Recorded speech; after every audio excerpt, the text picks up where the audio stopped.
Welcome everyone to part 2 of the Sci-Fi first-person shooter tutorial series. In this video, we're going to cover a lot, starting with how to set up a default level when the editor opens or the game's launched. We'll discuss classes and hierarchy. We'll do a quick overview of a blueprint. We'll cover importing asset packs from the Epic Games launcher and integrating them into our project. And the main part of the video will cover reassigning skeletons and assigning animation blueprints so we can customize the character in our first-person shooter. By the end of the video, we'll have swapped out the floating arms mesh and replaced it with the stylized character mesh with a properly applied animation blueprint. So let's get into it. Upon launching your project, you may encounter a black viewport. That's because if you don't specify which map for the editor to open and you launch your project, it'll open up a project and create a new unsaved map. To tell the editor which map to open by default, we'll need to go to Edit, Project Settings, Maps and Modes, and we can set it up here under the default maps. We can set up when the editor starts, we can go ahead and select our first-person example map, and when the game launches, we can go ahead and also select our first-person example map. We don't have to hit save, we can go ahead and just exit the project settings, and now we can go ahead and open our first-person example map by going to Maps and double-clicking on first-person example map. Let's focus on our first-person character for a bit and navigate to it in the content browser. We can click on the Blueprints folder and double-click first-person character to open it. Alternatively, we can click on it in the viewport, go ahead and open this here, and we can edit it here, or right-click, click on Browse to Asset, Control B as a shortcut, and that'll bring us right to it inside of the content browser. It's important to know what being a character class means in the Unreal Engine. Luckily, the engine gives us a clear definition when we try to create a new blueprint. But to explain, I'll need to talk a little bit about inheritance in the engine. The first class that we should talk about is the actor class. This type of class allows an object to be placed or spawned inside of the world. So right now, everything inside of our viewport is a child of an actor class. If we click around, we can see that this is a static mesh actor. We can see that this is a static mesh actor, and even this text here is a text render actor.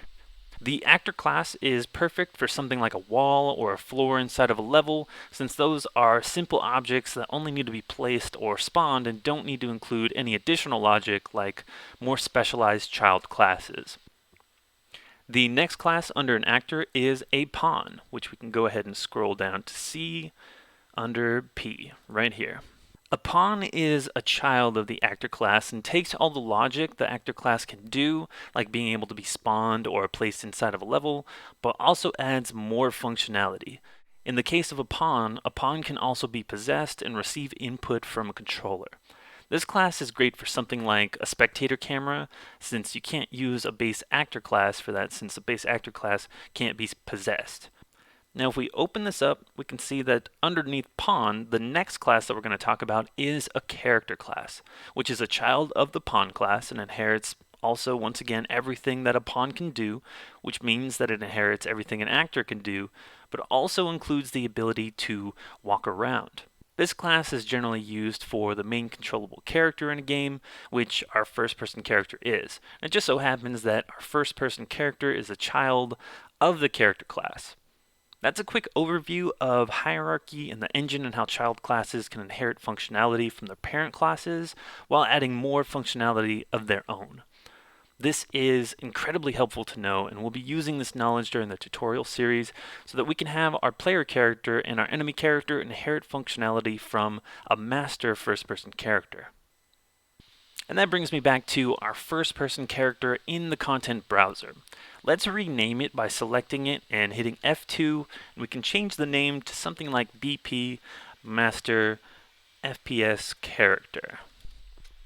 Now we can open it by double-clicking it.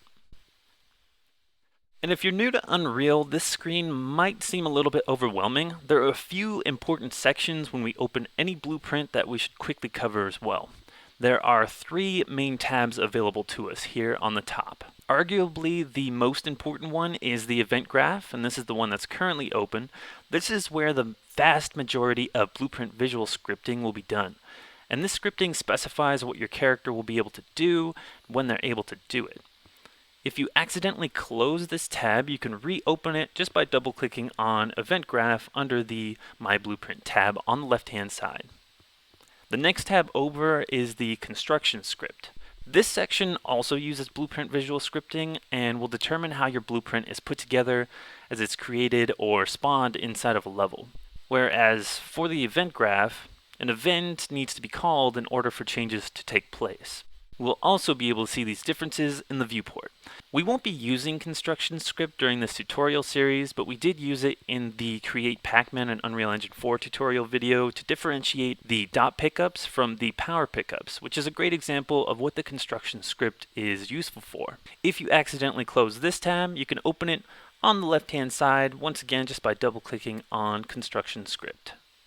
And the last tab on the left-hand side is the viewport, where you can visually see your character and all of its components. If you close this tab, to reopen it, you'll have to go to the window up on the top here, and we can go ahead and open it by clicking on viewport. And speaking of components, another very important part of the blueprint editor is the components tab up here on the top left.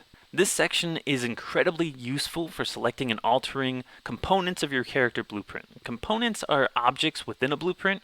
You can have several components that work together to create the overall blueprint, kind of like Legos, where each Lego serves a specific purpose and is part of a greater whole. Our character is a collection of multiple components. If we select a component, we can see all of the details of it on the right-hand side of the screen inside of the Details panel. Most of our components have their own physics, and they have their own collision and rendering settings, which we can customize for them. In fact, the collision settings will come into play later in the series when we set up ragdolls for our character. But we can go ahead and once again just put that on the back burner. The next section that I should cover is the remainder of the My Blueprint tab, which includes all of our functions and macros and variables for your entire blueprint. We'll end up making a lot of functions and macros, so I won't explain those in details now, but it's important for you to know what a variable is. A variable is a property that holds value or information, and the type of value or information it holds depends on the type of variable. We can see all of the common types of variables if we click the drop down here. We'll go over all of these variable types as we use them in the series, and we'll end up even making our own custom enumeration variable, or enum for short, as well. And the last two important sections of a blueprint is the class defaults and the class settings. These are located above the viewport. The class settings will tell you your parent class, like we talked about earlier with the hierarchy, and it allows you to set up blueprint options or implement blueprint interfaces for your character. But we're not going to be using this section at all, so we can go ahead and disregard it. What we are going to be using is the class defaults section. The class defaults will be much more widely used in the series, since it includes all of your variables and their default values, and other settings that are applied to your entire actor. Now that we've gone over the basic areas of a blueprint, we can start cleaning up our character's scripting. I'm not planning on having this game be accessible in virtual reality or on mobile, so we can delete the components and scripting that relate to both virtual reality and mobile. This will help simplify our project and make it slightly more efficient to run. Let's start by deleting the components that we don't need, so we can go ahead and select the left and right motion controllers, click on them and hold Control. That way we can select multiple at the same time. And we can go ahead and delete the VR gun, since we're not going to have virtual reality, and the virtual reality markers. We can go ahead and delete these components either by hitting delete on the keyboard or right-clicking and hitting delete. Now we'll have to recompile our blueprint by hitting compile where the gears are located. And we should get some errors shown in the compiler results here on the bottom of the screen. We can go directly to where those errors are occurring just by hitting the target button. And for this first section that pops up, this is controlling where we spawn our projectile. We can see that its transform is being determined whether or not we're using motion controllers. And since we're not using motion controllers, we can use the false option every time. So we can go ahead and plug this and replace the spawn transform. Now we have all of this useless code here that we can go ahead and delete just by selecting it all, and once again just hitting delete. And we have this floating point here, a reroute node, and we can delete that as well, and compile and save. And now you'll see that we only have one compiler error. This remaining section here on the left is a little bit messy, so I'll go ahead and tidy it up, but we're going to end up condensing it down into a function later, so don't get too hung up on it right now. Let's go ahead and put these together and straighten their connections. We can do that easily by highlighting the ones that we want to straighten their connections with, right-clicking, going to alignment, and clicking on straighten connections, or by just hitting Q with them highlighted. You'll probably see me doing this a lot throughout the series because I do get a little OCD about the connections when I'm cleaning up the code. But you don't have to get too hung up on it. Like I said, we're going to condense this into a function later on anyways. We're never going to use the touch input, so we can go ahead and delete all of this code as well. This event only fires when we're using touch and using its inputs, so we can select everything that it's attached to and delete it. I think we also have a reroute node that was placed right here, and we can delete that as well. Compile and save. And this is looking just a little bit simpler. Now we can go to the other target from the compiler results, and we're not going to need any of this scripting here at event begin play, since it's just determining if we have a head-mounted display and it's doing something if we do have a head-mounted display, which is a VR headset, and we're never going to have a VR headset, so we can go ahead and select all of this and delete. Also here on the right hand side, this is only used for VR as well, so we can delete that as well. Finally, under our movement input, we have another select node that's based on whether or not we're using a head-mounted display. So we can go ahead and select the false path and plug it right into where the select node's going into and delete these useless nodes. And do the same for the move right. We can go ahead and tidy up just a little bit, bring these in, reposition, and maybe even square up this box a little bit. This comment box. There we go.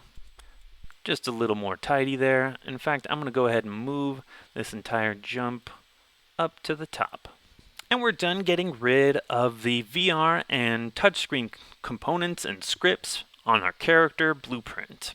We can delete the variables that were associated with them, like the finger index and the using motion controllers here on the My Blueprint tab, by once again just clicking on them, right-clicking, and delete, or hitting delete on the keyboard.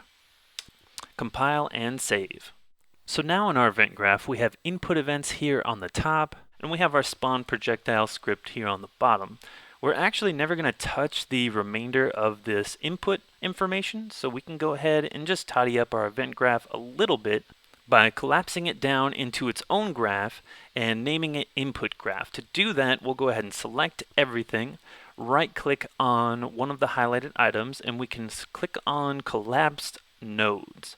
This will create a collapsed graph, and let's go ahead and just call it input graph. This just helps with organization, and everything we collapse down is going to be in this graph now, and will still function normally. If you ever need to look at it, we can double-click on the graph to open it, and if we need to return back to our event graph, we can either click on event graph here, or click on the back button. If you'd like to have both graphs open, we can go ahead and open the input graph and open a new event graph just by double-clicking on it here on the My Blueprints tab. Now we have both of them open here. If you ever lose your input graph for some reason, you can actually find all of your collapsed graphs here on the My Blueprint tab by opening the drop down for event graph, and we'll see it here. The input graph is right underneath. I'm just going to move our input graph more to the center, and these comment boxes are kind of bugging me, so let's go ahead and open our input graph again, select all of the comment boxes. Actually, we have to control and click on them to select multiple boxes. I'm just going to turn the show bubble when zoomed to false. Let's go back to our event graph, do the same for our spawn projectile. In fact, I'm going to change this comment box color to, let's see, go ahead and click on this white color here, and we can change it to a nice red, maybe with a 50% alpha, just to give it a little bit more transparency than normal. Now we're done purging basically everything that came with our first person template that we're not going to be using for this project, and we organize our script a little bit. Finally, we can change our character's mesh to something a little more suitable for our project and add some simple animations. In this series, we're going to add animation assets and skeletal mesh assets to our project by adding free content packs to our project from the Unreal Engine's Marketplace. If you have your own custom characters, they'll need to be rigged and scaled to the Epic Games Skeleton in order for this method to work. Let's go ahead and open our Epic Games launcher by clicking on it, and we can navigate to the Marketplace tab. The content packs that we'll be using are in the permanently free area of the Marketplace. So we can hover over free, go ahead and click on permanently free collection. The first pack that we'll be using is the Stylized character kit. So we can choose it and add it to our library. Then we can add it to our project by clicking on add to project and selecting the project that we'd like to add it to, and just click on add to project. It should tell you how large the project is. Take a moment to download and then add directly to your project. The next content pack we're going to add is the Animation Starter Pack, which is also under the free tab, but this one is in the Epic Games content on page 5. So we can scroll down to the bottom and click on page 5, and it should be the last option here. Go ahead and click on that. Also add it to your library and add to project. Click on Sci-Fi FPS and add to project. This one will also download and be added directly to your content folder. Now we can navigate back to our project, minimize the character, and go directly to our content folder, and we can see the two packs that have been added to our project. Right off the bat, we can go ahead and change the color of our Anim Starter Pack to the same color as our Animations folder, and just drag and drop that right inside and click on Move Here. The Animation Starter Pack came with a showcase level that we're not going to need. It's just taking up space in our project, so we can select it and hit delete. If you'd like, you can check out the showcase packs for the Anim Starter Pack or for the Stylized Character Pack. They're pretty cool, and they do demonstrate a good way to set up these customizable characters or implement these animations, but we really won't need them for this tutorial. Moving on to the Stylized Character Pack, we can go ahead and delete the blueprints and the maps, since we're not going to be using either of those, and click on delete.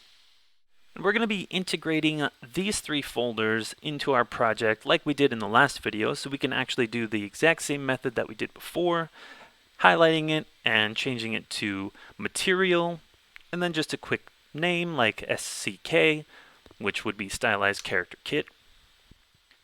We can do the same for our skeletal meshes. We can do Skeletal Mesh, SCK, and for textures we can do the same, Textures, SCK. I'm going to go ahead and also set up their color to the folder that they're going to be placed into, so do green, pink, and that deep red for textures. And we can drag and drop them into the appropriate folder just so that they're exactly where we want in our project. Now, this might take just a minute since it has to unload what was already loaded from these folders and then reassign their directories and resave the assets. We're going to delete this mannequin folder later on, but we can leave it how it is right now for the moment because our skeletal meshes from the SCK folder have been linked to the skeleton from this mannequin folder, and we're going to end up changing that later on. For the time being, I'm just going to go ahead and change the remaining SCK folder color to white, so I know to delete it eventually. Now the content is integrated in our project how we like, and we could reopen our character blueprint. I already still have it up, so I can just click down here and bring it back to the forefront. Let's go ahead and select our mesh, which right now is just the floating mannequin arms, and I'm going to rename it to something more suitable like Player Mesh. Under the Details tab on the right-hand side, we can choose a new skeletal mesh to use, since now we have more than just the floating arms. I'm going to select the SK mannequin that came with our animations pack, so it's in our animations folder. For me, it happens to be the SK mannequin on the bottom. We also have the SK mannequin that came with our Stylized character kit, but we're going to use the animation starter pack one for now. Go ahead and compile and save as soon as you do that. This will make our character the mannequin instead of floating arms.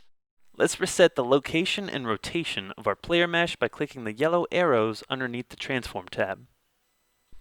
Since our player mesh is attached to the camera, the pivot of the mesh will go to the camera's location. This isn't what we're going for. Instead, let's attach the player mesh to the root component, which is our capsule component. So we'll go ahead and just drag and drop it right onto the capsule component, and now it's no longer attached to the first-person camera. Let's reset our location again by clicking the yellow arrow. And now all we have to do is center our character in our capsule. I'm going to bring it down to about -98 in the Z direction and -90 for the Z rotation.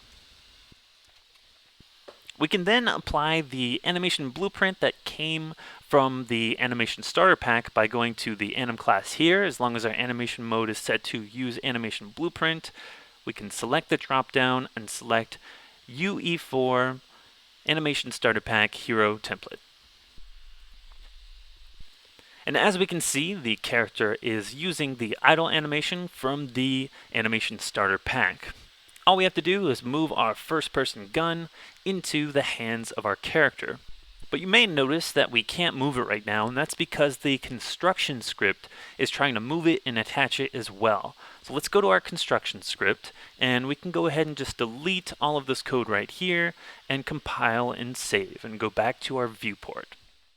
And we can see our gun is already attached to our player mesh, but it isn't following our animation blueprint, and it's way up in the middle of nowhere. So let's go ahead and bring it down closer to our hands.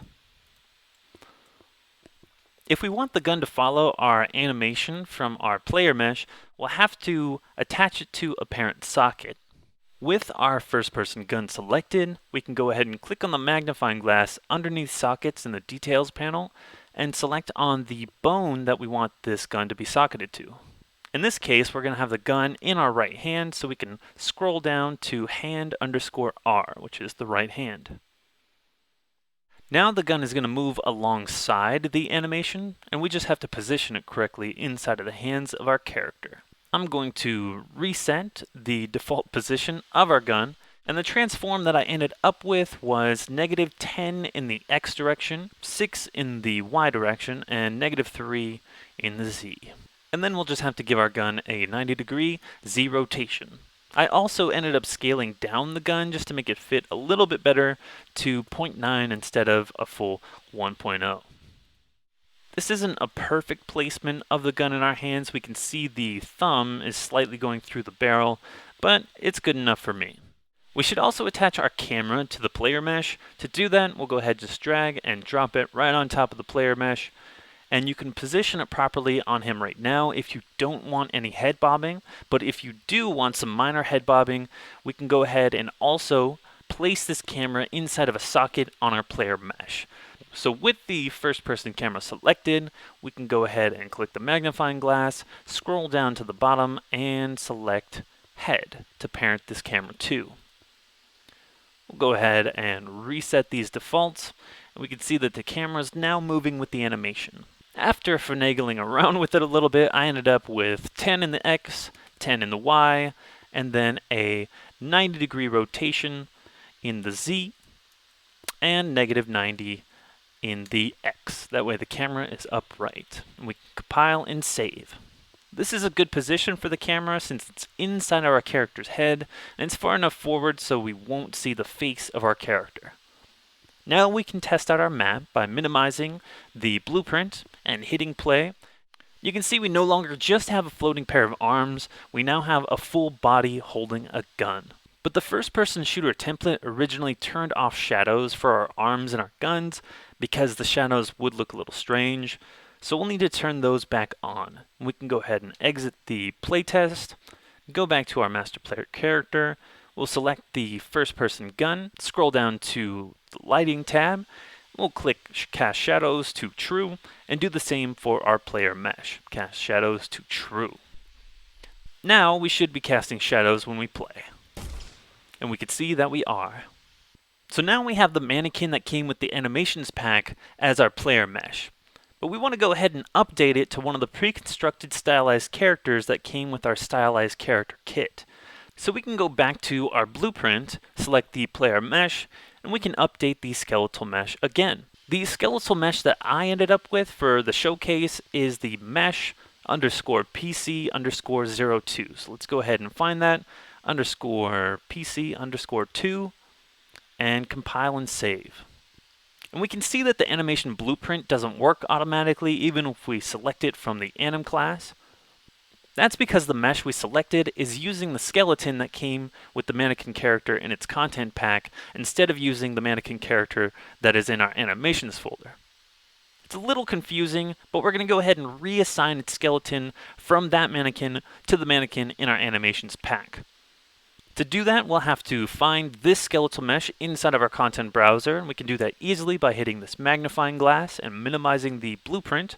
Now we have it here in our content browser. To reassign the skeleton, it's as simple as right-clicking, going to the skeleton option, assigning a new skeleton. We're going to use the one from our animations folder, if you can see that. Under the path, it's in our animations folder, and this is the one that it's already parented to here on the bottom. So we're going to select this one and hit accept. Should work out of the gate without any errors since they are exact copies of each other. Should have the exact same bone structure and scaling, so it shouldn't have any issues reassigning. In fact, I'm going to do that for all of our meshes. We can select all of them, assign skeleton, and go ahead and just select the same one from the animations folder over and over again. If we want to delete the mannequin character, we can go ahead and select all of these and do it for them as well by assigning the same mannequin skeleton from the animations folder. Just takes a minute to go ahead and select and accept for all of them. I'm going to do that really quickly. We can delete this animation here since this is also using the mannequin and save our project. So we've assigned a new skeleton to all of these skeletal meshes, but we haven't set up any physics assets for these skeletal meshes, and we'll come back to that later once we start going over ragdolls. Now, we should be able to go back to our blueprint with our player mesh character, recompile, and see that the animation is working since the skeleton is correct on our skeletal mesh. Since we're no longer using the animations from our floating arm skeletal mesh, we can go into our event graph and actually delete this animation montage by selecting all of it and deleting it. We can reconnect this back into our spawn projectile. Once again, don't get too hung up on it because we are going to work on this in the next episode once we start working on the projectile. Let's go ahead and minimize our blueprint and we can see our character inside of the level using the correct skeletal mesh and animation blueprint. If we click play, we can see our character is holding the gun properly using the correct animations and firing the weapon as we would expect. This is a great example of using two different content packs that are both rigged to the same skeleton. It makes sharing animations extremely easy. That leaves us in a great place to end the video. We've gone over a lot in this episode. Everything from setting up our default level when the editor opens, to understanding classes and hierarchy, to an overview of a blueprint, deleting unnecessary components and code included with the template project. We also went over importing asset packs from the Epic Games launcher, integrating them into our project, reassigning skeletons, and assigning animation blueprints to skeletal meshes.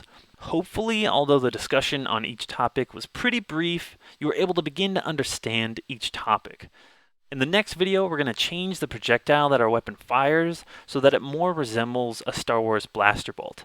Don't forget to like, comment, and subscribe to the channel. I'm Jovan D, here to help you think like a game developer. Stay tuned for the next video in the tutorial series.